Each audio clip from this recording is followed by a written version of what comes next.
Interval का समय चाहिए हो तो 2 मिनट हम रुक जाए।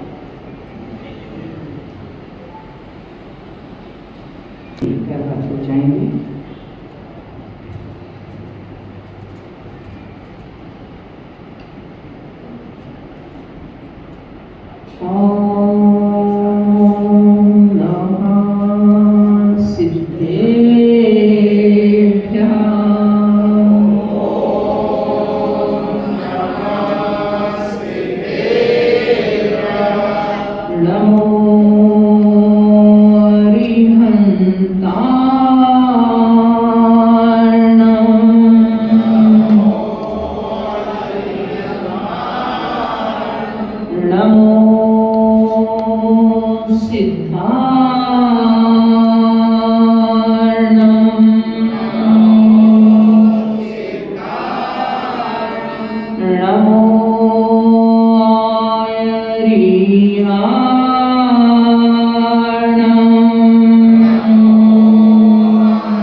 परमेष्ठी भगवान की, 2400 तीर्थंकर भगवान की, परम पूज्य गुरुवर आचार्य श्री विद्याभूषण सन्मति सावित्री महाराज की, 10 लक्षण महापर्व की, उत्तम माधव धर्म की,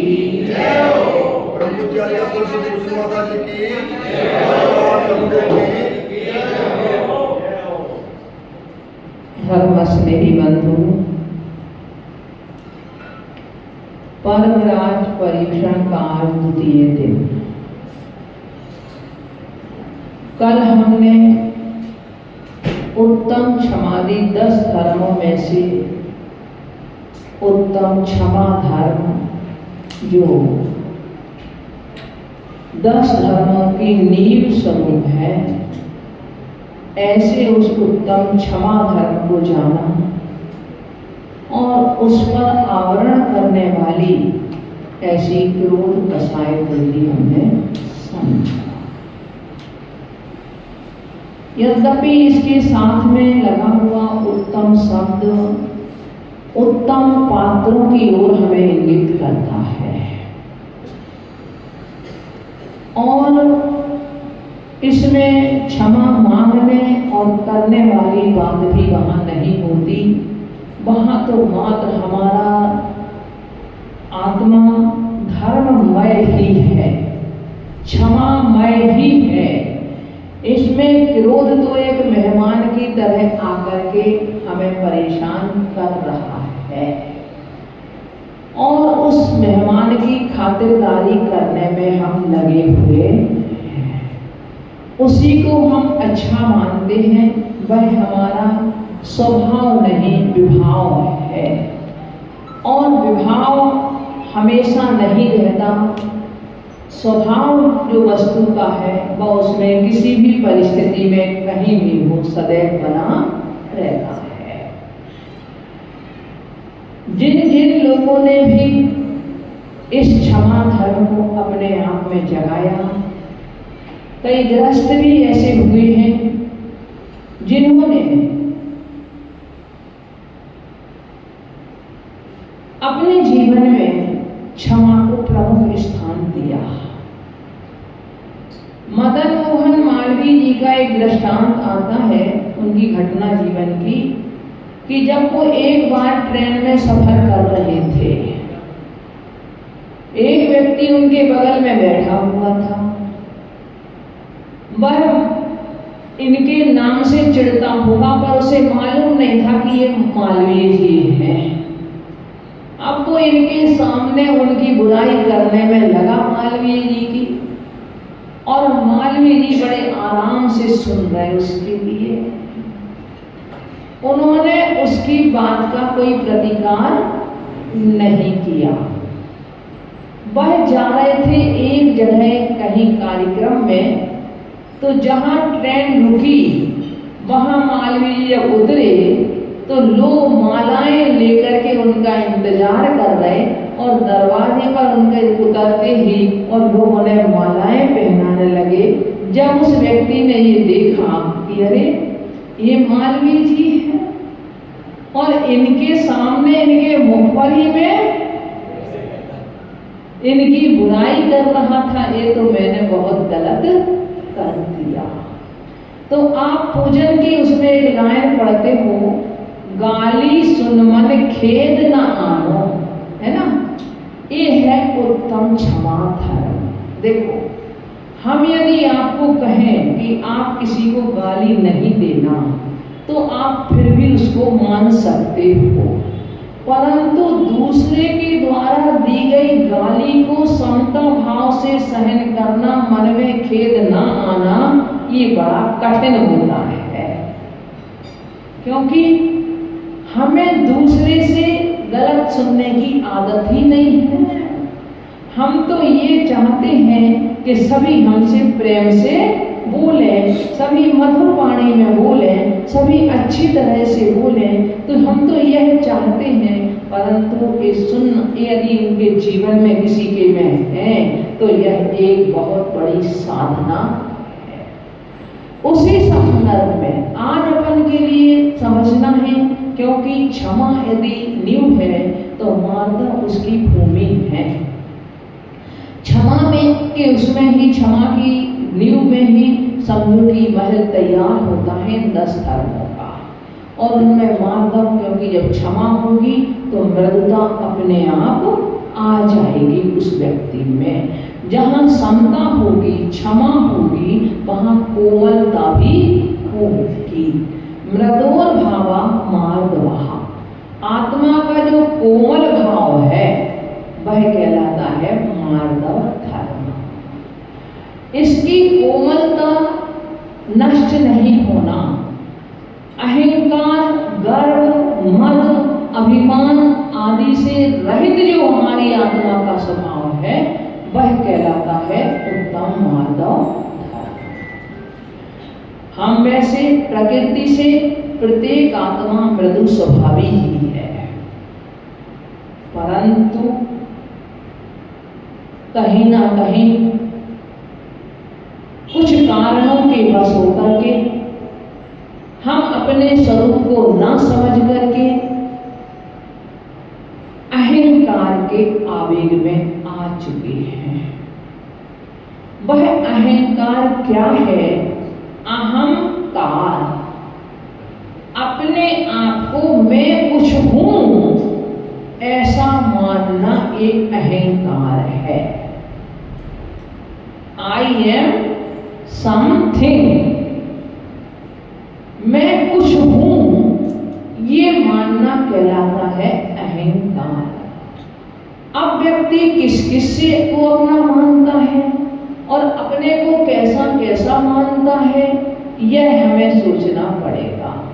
क्योंकि मानना और इसके साथ में दूसरा एक पॉइंट आ जाता है मनवाना भी।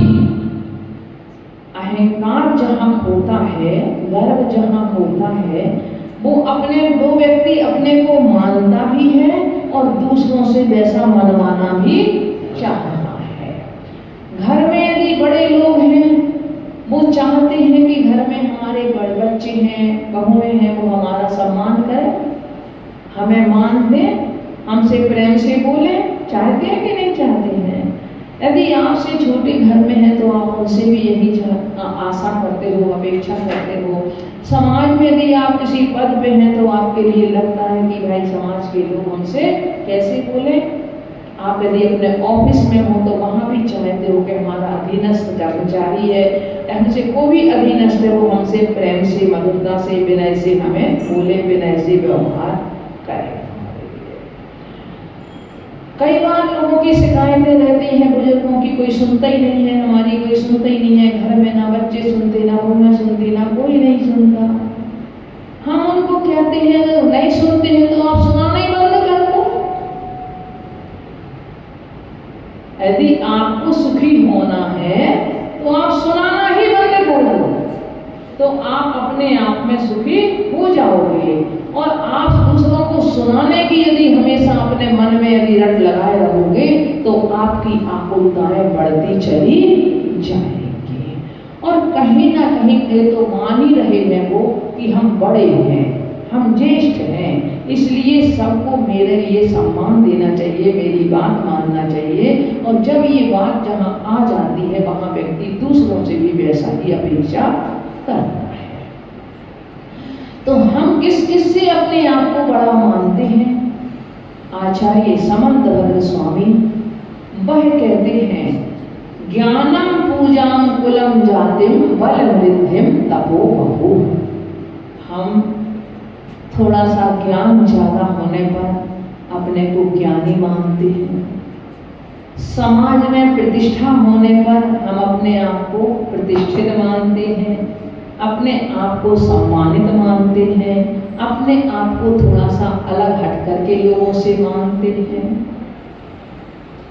हम किसी बड़े कुल के हैं, हमारे कुल में अच्छे काम हुए हैं, उत्तम हमारे अच्छे दान वाले लोग रहे हैं, तपस्या वाले लोग रहे हैं, तो हम उस कुल का भी अभिमान करते हैं। यदि कहीं हमारे मामा व नाना यदि वो कहीं ऊंचे ऊंचे पदों पर रहे तो उसका भी हमारे लिए एक अलग गर्व होता है। लोग बड़ी शान से बताते हैं, मेरे मामा ऐसे हैं, मेरे चाचा ऐसे हैं, मेरे को ऐसे हैं। एक उनकी वाणी में भी गर्व झलकता है, उनकी वाणी बता देती है कि हाँ ये ने अपने कुल का और अपनी जाति का कहीं ना कहीं अहंकार आ रहा है। चाहे उनसे कभी बातचीत भी ना होती हो, उनके पास में पहुंचना भी संभव ना हो, परंतु फिर भी दूसरों के सामने अपने अहम को कायम रखने के लिए उनके नाम का उपयोग लोग जरूर करें। बल, कुछ शक्ति यदि हमारे में है विशेष और की अपेक्षा, तो कहीं या तो निर्बलों को सताने के काम में आ जाती है और हम अपने आप को अधिक बलशाली मान करके उसका भी अभिमान करते हैं। रिद्धि धन, धन का धन आपका तिजोरियों में भरा पड़ा है, धन आपका बैंक बैलेंस है, आपका धन आपके काम में बाहर बिखरा हुआ है, आपका सबके बीच में, वो आपके पास में कितना है आप ये तो बता दो। आप अपने साथ में कितना ले लेकर के चल रहे हो। और यह मान लो आपका बैंक बैलेंस बहुत अच्छा है और यदि बैंक फेल हो गया तो रात ही रात में कहते इतिहास बदल जाता है। किसी ने लिखा है कि तुम किस पर अकड़ कर रहे हो, जो कभी राजमहल थे आज उनमें चमगादड़ बोल रहे हैं, आज उनमें उल्लू उड़ रहे हैं, उनकी आवाजें आ रही हैं, आज वो धराशाही हो चुके हैं। जिनका अपनी जवानी में रौब चलता था वह वृद्धावस्था आने पर दूसरों के मोहताज बने हुए हैं। जो अरबों खरबों के अधिपति थे उनके लिए जंगलों की सैर करनी पड़ रही है। राजा भी दीन दरिद्री हो जाता है। तो आप किसका अभिमान कर रहे हो? आचार्य कहते हैं बल, धन, रूप, सौंदर्य, तप, थोड़ी सी शरीर में सुंदरता है उससे हम अपने आप को सुंदर मानते हैं। ये शरीर कैसा है?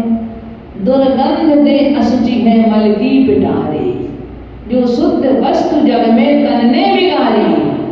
क्यों क्रीम पाउडर लगा कर के सजाता, ज्ञानी सदा तप तपा सुख शांति पाता।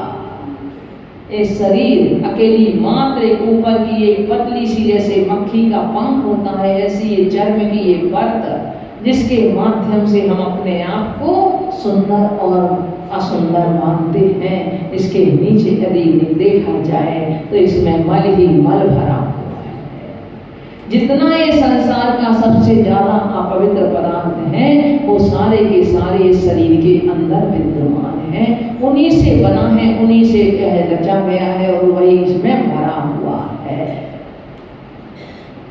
ऐसे इन चीजों से हम अपने आप को बड़ा मानते हैं और यदि किसी के पास ये वस्तुएं अच्छी होती हैं तो हम उनसे गर्व करते हैं, उनका अहंकार करते हैं। आचार्य कुंद स्वामी कहते हैं यदि अपने आप को मानना है तुम्हारे लिए तो क्या मानो, ये मानो कि मैं एक ज्ञायक स्वरूप हूँ, अहमिको खल शुद्धो दंसर नाण मयो सदा रूपी, मैं एक हूँ, शुद्ध हूँ, बुद्ध हूँ, दर्शन ज्ञानमय हूँ, एक परमाणु मात्र भी संसार का मेरा नहीं है। इस गर्व और अहंकार के कारण व्यक्ति के पैर जमीन में नहीं टिकते। आसमान को छूना कोई बड़ी बात नहीं है, किंतु कोई आसमान में को छू के भी यदि उसके पैर जमीन में टिके रहते हैं ये बड़ी बात है। जमीन में पैर फिर नहीं पड़ते यदि कोई आसमान को छू लेता है तो हम इसी अहंकार के कारण, इसी मद के कारण आप पारिवारिक दृष्टि से चाहे देख लें, सामाजिक दृष्टि से देख लें, जहां भी अहम की दीवार खड़ी हो जाती है वहीं परस्पर में विवाद बढ़ जाते हैं। बढ़ते हैं कि नहीं बढ़ते हैं? वहीं परस्पर में विवाद बढ़ते हैं। लोग चाहते हैं हम एक रहें, परंतु उनका अहम उन्हें एक नहीं होने देता है, नहीं मिलने देता एक दूसरे से। पति पत्नी में मान लो घर में आज संयुक्त परिवार बहुत कम रह गए हैं, छोटे हैं परिवार हैं, तो अब कितना परिवार रह गया है, बस बच्चे और हम, 3 या 4 लोगों का परिवार, और कई जगह तो मात्र 2 लोग ही अपना रहना पसंद करते हैं। अगर मान लो पत्नी की सैलरी ज्यादा है और पति की सैलरी कम है और आपस में अनबन हो जाती है, तो जब उनसे पूछा जाए, कहा जाए कि भाई क्यों, क्या बात, मेरी एजुकेशन ज़्यादा है, मेरी सैलरी ज़्यादा है, मैं ज़्यादा कमाती हूँ, मैं क्यों झुकूं? और पुरुष तो हमेशा से झुकने वाले नहीं रहे। तो इसके लिए हमें आवश्यकता है, देखो कभी कभी बच्चे मीडिएटर का काम करते हैं। एक बार मंदिर में ऐसे ही प्रवचन चल रहा था, वो जाते थे पति पत्नी दोनों, परंतु दोनों की अनबन हो गई, दोनों की परस्पर में। बच्चा भी उनके साथ में था, तो महाराज ने प्रवचन करते हुए कहा कि कठिन वचन मत बोल और मन की गांठें खोल। अब तो बच्चे को और तो कुछ समझ में नहीं आया, किंतु शार्प माइंड होता है बच्चे का, तो उसके लिए इतनी याद, इतना जो 2 लाइन याद हो गई है दोनों सब उसके लिए। अब वो घर आया तो वो मम्मी के सामने कहे कठिन वचन मत बोल, मन की आंखें खोल, मन की गांठें खोल। अब मम्मी या पापा की तरफ इशारा कर दे कि पापा उनसे जाकर के कहे। अब पापा के पास जाए तो पापा मम्मी की तरफ इशारा कर देंगे, उनके पास जाकर के उनको सुनाए बात, क्योंकि दूसरों के अंदर की गांठें पड़ी हुई थी, अंदर ग्रंथि पड़ी हुई थी। आखिर अंत में वह बच्चा कहता है मैं कहाँ जाऊँ, मैं तो ऐसा हो गया फुटबॉल की तरह हो गया, वो कह रहा है यहाँ जा, वो कह रहा है यहाँ जा, वो बीच में बैठ गया। और बीच में बैठ करके मम्मी पापा दोनों की तरफ देख करके कहता है कठिन वचन बोल, मन की आंखें, मन की ग्रंथि खोल, कठिन वचन बोलो। आखिर दोनों को, उस बच्चे को देख करके दोनों को हंसी आ गई, दोनों मुस्कुरा गए और दोनों का आपस में गले मिल गए। तो तीसरा आदि कोई मीडिएटर होता है उसमें, और बच्चों के माध्यम से बहुत जल्दी, क्यों, बच्चे में मृदुता है, बच्चे में सरलता है, बच्चे में किसी प्रकार की अभी मन में गांठ नहीं है, तो वह बच्चा आपके लिए मीडिएटर का काम कर सकता है। अहंकार में आकर के व्यक्ति ना जाने क्या से क्या नहीं कर सकता। जितना रक्तपात हुआ है, जितनी लड़ाइयां हुई हैं, जितने युद्ध हुए हैं, वो अहंकार के ही कारण हुए हैं। जहाँ अहंकार टकराता है वहाँ तलवारें टकराती हैं। पहले अहंकार टकराता है, बाद में तलवारें टकराती थी। कोई भी हुआ, आप घर में भी आप देख लो, अगर दो भाइयों में परस्पर टकराव है तो दोनों का पहले अहम टकराव होगा जरूर, बाद में बाहर बात आती है। पहले पार्टीशन की दीवार अपने हृदय में उठती है, बाद में घर में उठती है, और वह पार्टीशन की दीवार खड़ी करने में भी निमित्त होता है हमारा स्वयं का अहम। यहाँ तक कि आप देखो कि यदि किसी के मन में ज्यादा अहंकार होता है और वह अहंकार यदि सांप्रदायिकता का रूप ले लेता है, वह गुरुओं का भी अपमान करने में नहीं छोड़ता। आपने सुना होगा राजा श्रेणिक का दृष्टांत। राजा श्रेणिक का जब चेलना से विवाह हो गया,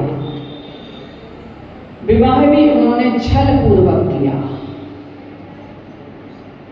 एक चित्रकार था, उस चित्रकार को ऐसी सिद्धि थी कि वो जिसके रूप का चित्र बनाना चाहे उसके लिए समझो उसके अंदर के अंगों पांगों को भी उसकी तुलिका जैसे वो चलाता था तो बिल्कुल हूबहू चित्र उसका बना देता था। उसका ऐसी उसकी एक सिद्धि थी उसके लिए। उसने लेकर के चेलना का चित्र बना करके श्रेणिक को दिखा दिया। अब श्रेणिक के मन में आया कि इससे मेरा विवाह होना चाहिए, क्योंकि श्रेणिक तो बौद्ध धर्म के पक्षपाती थे, बौद्ध धर्म के अनुयायी थे वो, और चेलना के पिता वो बौद्ध धर्म के उससे विवाह अपनी बच्चियों का कर नहीं सकते थे। उन्होंने छल किया, विवाह हो गया। विवाह होने के बाद में जब एक दिन चेलना के साथ में जब विरोधी धर्म में गए तो उसके लिए संघर्ष तो अपने जीवन में बहुत करना पड़ा। एक दिन जब वह शिकार खेलने के लिए जाते हैं और उन्हें शिकार नहीं मिलता तो वो सोचते हैं कि मुनिराज यहाँ दिगंबर बैठे हुए हैं, ये शायद मुझे शिकार नहीं मिलने दे रहे हैं। दोषारोपण मुनिराज के ऊपर करता है और अपने साथ के शिकारी कुत्तों को छोड़ देता है मुनिराज के ऊपर। परंतु जब वो कुत्ते वहीं शांत होकर के बैठ जाते हैं, उन मुनिराज की मृदुता के आगे उनके हृदय में भी कोमलता आ जाती है और वह उनके साथ चरणों में बैठ जाते हैं, तब उसका पारा और ज्यादा बढ़ जाता है। वह अपने तर्कस से बाण निकाल करके और मुनिराज पे आक्रमण करता है, किंतु मुनिराज के प्रभाव से वह बाण वापस लौट करके उसके आ जाते हैं मुनिराज की परिक्रमा लेकर के। अब तो उसका क्रोध बढ़ जाता है, तो उसका क्रोध इतना बढ़ता है कि जब वो हर जगह असफल होता है, वो लेकर के क्या करता है राजा श्रेणिक कि मुनिराज के सर गले में मरा हुआ सर्प डाल देता है। आकर के चेलना को 2 दिन तक नहीं बताता है, और उसके बाद जब वो चेलना को बताता है तो चेलना यही कहती है, हे स्वामी, यदि वो दिगंबर मुनिराज होंगे तो उसी स्थान पर बैठे होंगे, वहां से वह एक अंगुल भी वहां से वह विचलित नहीं हुए होंगे, क्योंकि श्रेणिक के मन में तो यही दम था, अरे वो तो उतार करके निकाल करके फेंक गए, चले गए होंगे कहीं ना कहीं। वो कहती है नहीं, माता गुण के धारी वह मुनिराज कहीं नहीं जा सकते हैं। और आखिर गए, परंतु जैसे ही वह उनका चेलना युक्ति पूर्वक उनका वो करती है, युक्ति पूर्वक उन सर्प को निकालती है और उसके साथ साथ जब मुनिराज दोनों को, क्योंकि मिलता धर्म था, विनय आदि गुण उनमें थे, ऋजुता के धारी थे, क्षमा के धारी थे, उन्होंने जब दोनों को एक साथ आशीर्वाद दिया दोनों हाथों से, वो भयोर धर्म वृद्धि, तो हो सकता है हम शास्त्र के अनुसार कह सकते हैं कि श्रेणिक की काल लब्धि आ गई होगी, श्रेणिक का अच्छा समय आ गया होगा और मुनिराज का आशीर्वाद उनके लिए काम कर गया। जैसे ही उन्होंने ये देखा कि अरे मैं उपसर्ग करने वाला और ये उपसर्ग दूर करने वाली, और दोनों को बराबर से आशीर्वाद दे रहे हैं, तो यदि आपके मन में मृदुता होगी, आपके मन में कोमलता होगी, तो सामने वाला का परिणाम भी कोमल हो जाएंगे। वो कितना भी कठोर हो, किंतु वह भी धीरे धीरे करके कोमलता को प्राप्त हो जाएगा आपके संपर्क में आकर के। तो वह भी वही राजा श्रेणिक जिन्हें भावी तीर्थंकर बनना है, उनके परिणामों में इतनी मृदुता आई कि उन्होंने तीर्थंकर प्रकृति जैसा बंध कर लिया। अन्यथा कहाँ का बंध किया था? साथ में नरक जाने का बंध कर लिया था। अब भले वो उनका आयु कर्म का बंध तो नहीं डला, किंतु नहीं डलने के बाद में भी वह बहुत कम, समझो समुद्र में एक जल की बूंद के समान उनका रह गया। ऐसा होता है, मिट्टी जितनी कोमल होती है बर्तन उतना अच्छा बनता है। आपका आटा पीसा हुआ जितना गेहूं बारीक पिसता है उतनी ही रोटी मुलायम बनती है। तो जितना जितना आप अपने आप में पक चुके होते हैं, जितना जितना जैसे कहें कि आप अपने गुणों में आते जाते हैं, उतना उतना आप में मृदुता, विनय आती चली जाती है। और उस विनय को मोक्ष का द्वार कहा है। अभिमान के लिए तो कहा है कि अभिमान तो कैसा है? अभिमान तो आपको पतन करने वाला है, नरक ले जाने वाला है, त्रियंच गति में ले जाने वाला है। किंतु विनय आपकी कैसी है? विनयो मोक्षतारम, विनय मोक्ष का द्वार है। मृदु वाणी तो समझो ऐसी है कि जैसे जादू जैसा प्रभाव डालती है। आपको यदि किसी से आपको कोई अपना काम सिद्ध कराना है तो आप उससे मृदु वाणी में बोलोगे, तब आपका काम बड़ी जल्दी हो जाएगा। और यदि आप वहां कटु वाणी में बोलोगे, कहते कुंद कुंद स्वामी बड़े धीरे आवाज में बोलते थे, किंतु उनका प्रभाव लोगों पे बहुत अधिक पड़ता था। आपके गुरु बड़े धीमे से कोई बात आपसे कह देते हैं, आपके ऊपर बड़ा प्रभाव पड़ता है। और घर के लोग चिल्लाते रहें, करते रहें, आप उनकी बात को एक कान से सुनते हो, दूसरे कान से निकाल देते हो।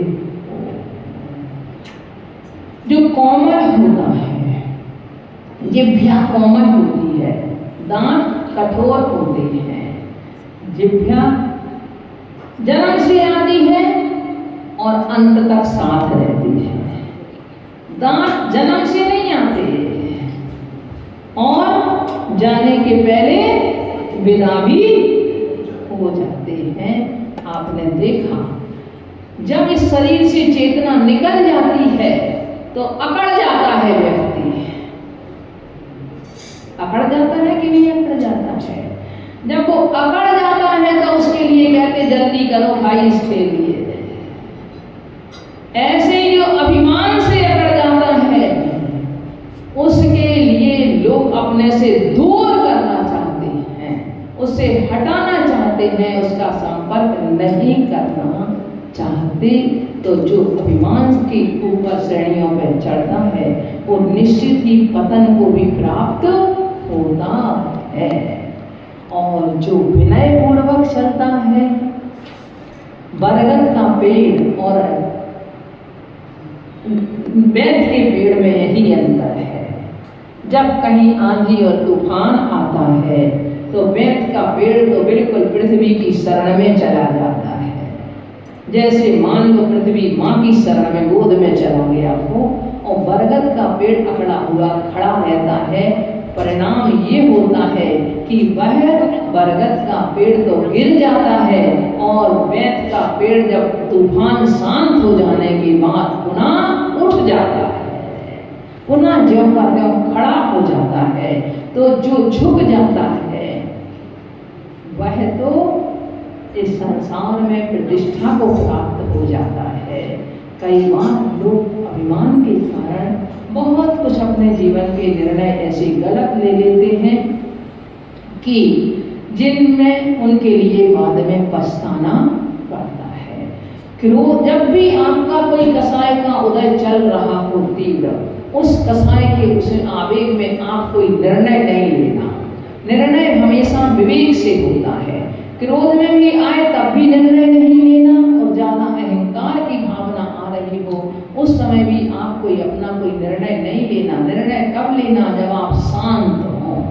चेहरा जल में तभी दिखता है जब जल शांत हो। इसी तरह आपके लिए हे और उपादेय का सही ज्ञान तभी होगा जब आप शांत हो, जब कसायों का आवेग नहीं आ रहा हो। अब उसके लिए मृदा के लाने के लिए हमें क्या जरूरी होता है?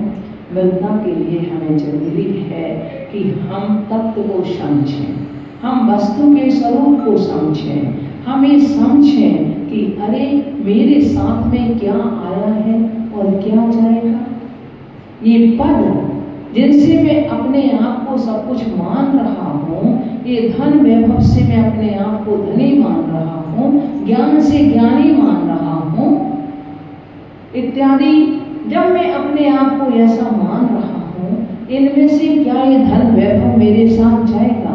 ये ज्ञान जो आज मेरे लिए है, जिससे मैं अपने आप को ज्ञानी मान रहा हूँ, क्या मेरी स्मृति यदि चली जाए तो क्या रहे?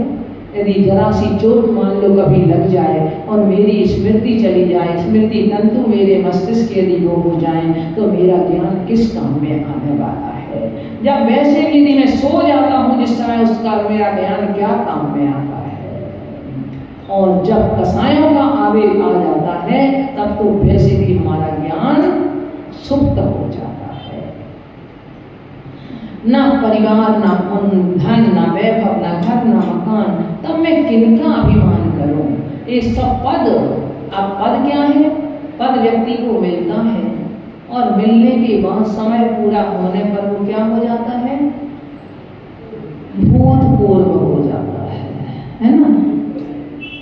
क्या हो जाता है? भूतपूर्व हो जाता है। एक बार जब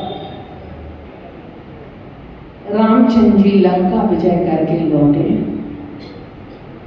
विभीषण के लिए तो उन्होंने लंका का राजा बना दिया, तो सबके लिए वह पद दे रहे थे राज्य संभालने के लिए। हनुमान से भी बोले भाई अब तुम बताओ तुम्हें कौन सा पद लेना है? तुम अपनी प्रतिष्ठा के अनुसार स्वयं बता दो कि मुझे कौन सा पद चाहिए। बोले इंद्र का पद भी खाली है, चक्रवर्ती का पद खाली है, राजा का पद खाली है, अब इनमें से तुम्हें जो लेना हो तुम वो बता दो। हनुमान बोले स्वामी ये पद तो सारे के सारे छूट जाने वाले हैं, मुझे इन पदों में से कोई पद नहीं लेना। रामचंद्र जी कहते हैं कि भाई तुम्हारा मेरे ऊपर बहुत उपकार है, तुम्हारा बहुत अनुग्रह है, तुम्हें मेरी आज्ञा माननी होगी, तुम्हें कोई ना कोई पद तो स्वीकार करना पड़ेगा। तो हनुमान जी कहते हैं स्वामी, उनके दोनों चरण पकड़ करके उठ करके अपने सिंहासन से खड़े होकर के कहते मेरे लिए तो और ये दुनिया के पद तो सारे छूट जाने वाले हैं, मुझे तो एक अभूतपूर्व पद क्यों चाहिए? मुझे जो भूतपूर्व हो जाए ऐसा पद नहीं चाहिए, किंतु मुझे तो अभूतपूर्व पद चाहिए। मुझे तो आपके दोनों पद हैं, यही पद चाहिए। उनके चरण पकड़ करके कहते हैं इन्हीं में सब कुछ संसार बसा हुआ है, सारा सुख इन्हीं में बसा हुआ है, इसके अलावा मुझे और कोई पद की जरूरत नहीं। सुन करके राम उनके लिए अपने गले से लगा लेते हैं सारी जनता जय जयकार कर उठती है। तो यह है कि जितने भी संसार में पद हैं, यदि हमें पद चाहिए तो देखो, अगर सही दृष्टि से देखा जाए तो एकमात्र सिद्ध पद है जो अविनाशी है। अरहंत पद भी बदल जाता है, एक सिद्ध पद ऐसा है कि जो हमारे लिए कभी बदलने वाला नहीं है। काले कल्प सतेपि, चाहे कल्प काल बीत जाए सैकड़ों, परंतु वहां कोई अंतर नहीं आता है।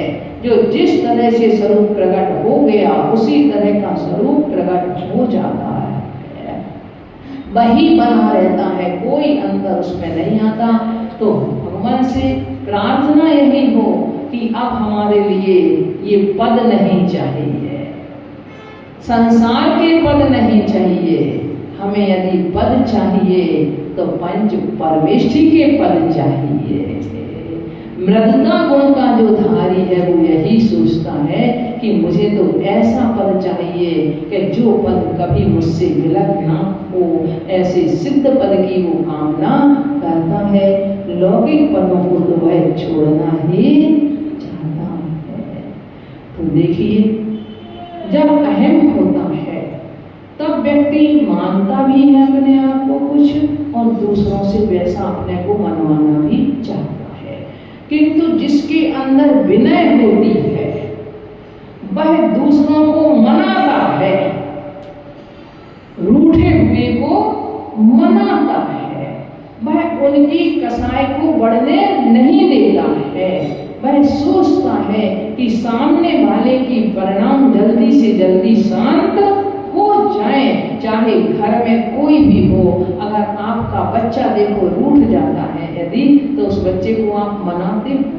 अब तो बच्चे की बात तो अलग है, यदि आपका पाला हुआ कुत्ता रूठ जाता है तो लोग उसे भी मनाते हो ना, कहते हैं लोग, बताते हैं यार तो रूठ जाते हैं, इनके लिए जैसे हो वैसे उन्हें मनाना पड़ता है। वो जिन्हें खिलाओ तो खाते नहीं हैं, पास में आते नहीं हैं, तो उनके लिए कैन प्रकार है, उनके लिए भी हमें मनाना पड़ता है। तो जैसे आप कुत्ते को मना सकते हो, आप बच्चे को मना सकते हो, ऐसे यदि कभी मान लो आप में आपस में अनबन हो जाए तो एक दूसरे को भी मना सकते हो। फिर वहां क्यों हमारी ईगो प्रॉब्लम आगे आ जाती है? ये ईगो प्रॉब्लम ये हमारा कारण है कि आज विवाह के बाद 8 दिन में भी और डिवोर्स के केस सामने आ रहे हैं। किसका परिणाम है? हमारे अहंकार का परिणाम है, हमारे गर्व का परिणाम है। आज हम संयुक्त परिवार टूट रहे हैं, नाम मात्र के लिए गिने चुने परिवार रह गए हैं। ये भी कारण है ये संयुक्त परिवार टूटने का कि वहाँ हमारी ईगो प्रॉब्लम ही आगे आ जाती है। हम एक दूसरे की बात को बिल्कुल सहन नहीं कर पाते, हमारी सहनशीलता खत्म होती चली जा रही है। और जहाँ सहनशीलता खत्म होती है वहाँ विनय भी हमारे में नहीं रहती है। हम दूसरों से चाहते तो हैं कि दूसरा हमारी विनय करे। यदि आप चाहते हो कि हम दूसरा हमारी विनय करे तो आप दूसरों को सम्मान देना प्रारंभ कर दो, आपके लिए अपने आप सम्मान मिलने लगेगा। तो हमें दूसरों को सम्मान देना होगा, जब हमारे लिए वह सम्मान मिलेगा। इस मान के चक्कर में बड़े बड़े राजा चले गए। रावण का सबको मालूम है कि आखिर गया तो किस लिए? रावण जैसा प्रतापी, रावण जैसा बुद्धिमान, रावण जैसा ज्ञानवान, रावण जैसा विवेकवान, रावण जैसा शक्तिमान, रावण जैसा धनवान क्या नहीं था उसके पास में, लेकिन मात्र अभिमान था। देखो, व्यक्ति के लिए वर्तमान अपने व्यवहार की दृष्टि से देखें तो हमारा अभिमान कहाँ तक पहुँच रहा है। हमें चिंता है अपनी, एक तो नाम की चिंता है आदमी को, दूसरी अपनी धाक की चिंता होती है, और तीसरी अपनी साख की चिंता होती है। जो विनयवान होता है उसे कोई टेंशन नहीं होता है, वह प्रसन्नचित्त रहता है। किंतु आज सब कुछ होते हुए आपके पास में आपके चेहरे उदास दिखाई देते हैं, है ना? तो कहीं ना कहीं कोई टेंशन में आप जी रहे हैं। रावण को चिंता अपनी नाक की थी मात्रा कि लोग क्या कहेंगे कि इन्होंने बिना उसके और सीता को दे दिया। हम भी कई बार अपनी नाक की चिंता के कारण से क्या करते हैं, बड़े बड़े ऐसे गलत काम हम कई बार कर बैठते हैं। दूसरी चिंता हमें अपनी धाक की होती है। हम सोचते हैं मेरा वर्चस्व रहे, परिवार में हो, समाज में हो, ऑफिस में हो, तो वहाँ लगता है कि मेरी धाक रहे सबके ऊपर, सब लोग मेरी बात को माने। और उसी धाक के कारण से आप बच्चों को देखते होंगे, छोटे छोटे बच्चों में आप देखना कई बच्चे ऐसे होते हैं कि उन्हें तो बिल्कुल वहाँ उन्हें सीनियर बनना ही पसंद होता है, वो जूनियर बन के रह ही नहीं सकते, वो छोटे बन के रह ही नहीं सकते, उन्हें नेतागिरी ही पसंद होती है बचपन से।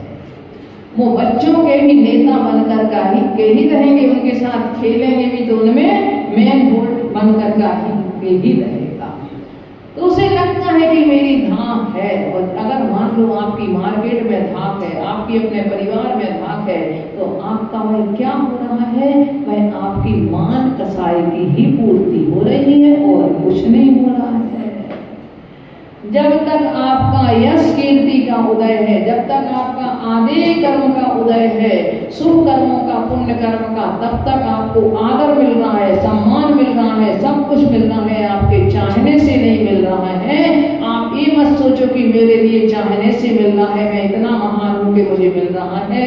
नहीं, ये पूर्व का दिया हुआ कर्म है, उसके कारण से आपको मिल रहा है। और जिस दिन ये कर्म का उदय परिवर्तित हो जाएगा, उस दिन ये भी आपका चला जाएगा, ये आपके साथ नहीं रहेगा।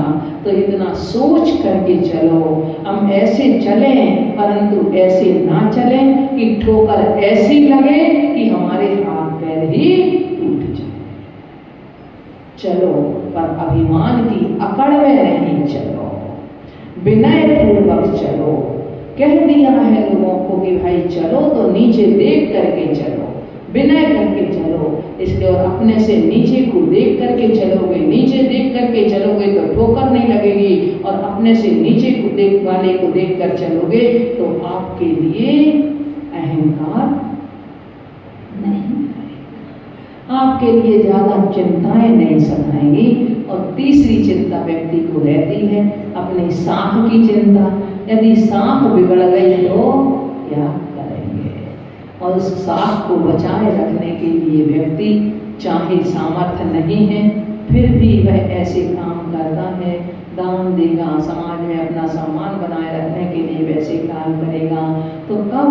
जब वह एक असत में जीता है, जब वह अपनी स्थिति को नहीं देखता है और अंदर बाद में पता चलता है कि अंदर से बिल्कुल वो खोखला है, सिर्फ ऊपर ऊपर की हरियाली है, कागज के फूल हैं, वह ऊपर ऊपर हमें खिले हुए दिख रहे हैं, परंतु अंदर उनमें सुगंध नहीं है।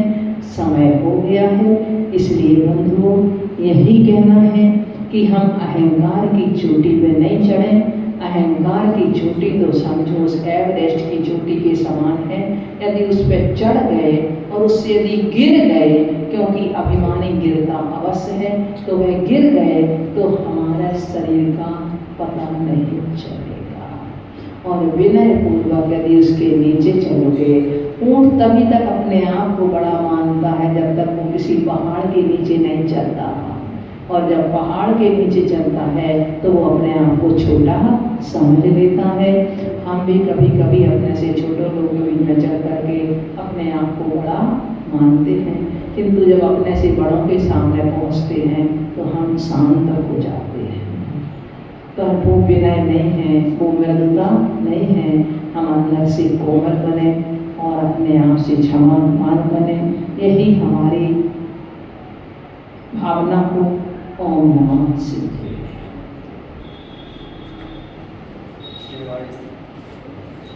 Yeah.